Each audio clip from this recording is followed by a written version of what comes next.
வணக்கம் and welcome to my channel. என்னோட சேனலை கண்டினியூஸாக வாட்ச் பண்ணி, லைக் பண்ணி, கமெண்ட் பண்ணி, சப்ஸ்கிரைப் பண்ணவங்களுக்கு ரொம்ப ரொம்ப ரொம்ப தேங்க்ஸ். வாங்க இப்போ ரெசிபிக்குள்ளே போகலாம்.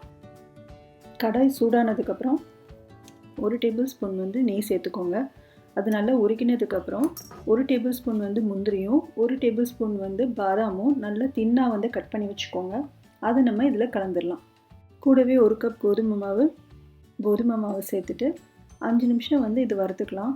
இந்த மாதிரி கலர் மாறினதுக்கப்புறம் 1 கப்பு ப்ரௌன் சுகர் இல்லைன்னா நாட்டு சர்க்கரை சேர்த்துக்கோங்க. அதையும் சேர்த்து இதோட நல்லா கிளறிட்டு ஒரு 2 நிமிஷத்துக்கு அப்புறம் இந்த மாதிரி ஆனதுக்கப்புறம் அடுப்பு அணைச்சிடலாம். இப்போ இதை சூடு ஆறி நல்லா வெதுன்னு இருக்கும்போது நம்ம உருண்டை பிடிக்க ஆரம்பிக்கணும். இப்போ நம்ம செஞ்சு வச்சுருக்கிறதுலேருந்து கொஞ்சமாக எடுத்து நம்ம லட்டு பிடிக்க போகிறோம். இப்போ இந்த பவுலில் 1 கப்பு எடுத்திருக்கேன்.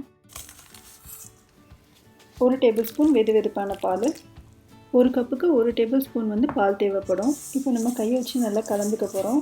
கலந்து முடிச்சதுக்கப்புறம் நம்ம கையில் கொஞ்சோண்டு கீ தடவிக்கிட்டு கூட நம்ம உருண்டை பிடிக்க ஆரம்பிக்கலாம். இந்த ரெசிபி நீங்களும் வீட்டில் ட்ரை பண்ணி பாருங்கள். இந்த வீடியோ உங்களுக்கு பிடிச்சிருந்தது, ரெசிபி உங்களுக்கு பிடிச்சிருந்ததுன்னா உங்கள் ஃப்ரெண்ட்ஸ்கிட்டையும் இதை ஷேர் பண்ணுங்கள்.